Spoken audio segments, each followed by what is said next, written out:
So to go with our roasting theme of the day here, for the pheasant, I'm going to actually roast a nice, beautiful autumn-inspired side dish.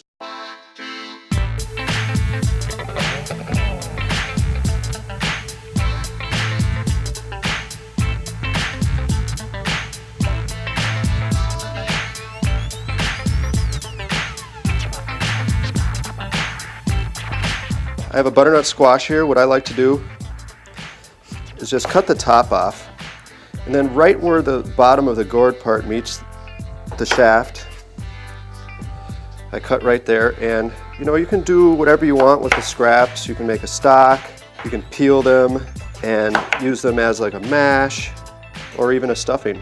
But I like to get a nice square, and that way they're uniform. It looks really nice in the pan. So I just proceed to cut them all into nice squares. The Brussels sprouts, they're whole, and roasting them and almost partly braising them like we are because we have some heavy cream and olive oil, you don't need to take the bottoms off. They've been cleaned and we're just going to cut them right in half.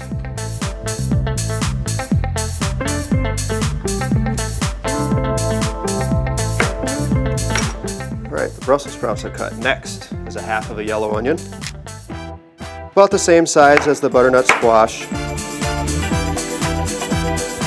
A little bit of some chili flake, just to add a little spice. You always got to have a little spice. It's a nice counterpoint to all this sweetness. Just a touch of brown sugar, a nice pinch of kosher salt, some nice cranberries. Next we have some blackstrap molasses.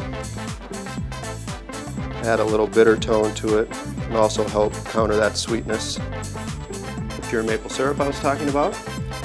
Just coating the top. Use as much or as little as you like depending upon how much maple syrup you want to taste. A lot of the flavor is going to actually cook out, so you could also finish with some if you'd like to. Just a little olive oil to help in the roasting process. And a touch of apple cider vinegar.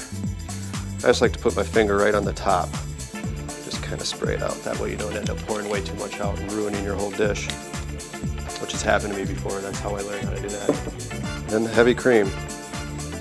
I would use half of it. A lot of it's going to get absorbed.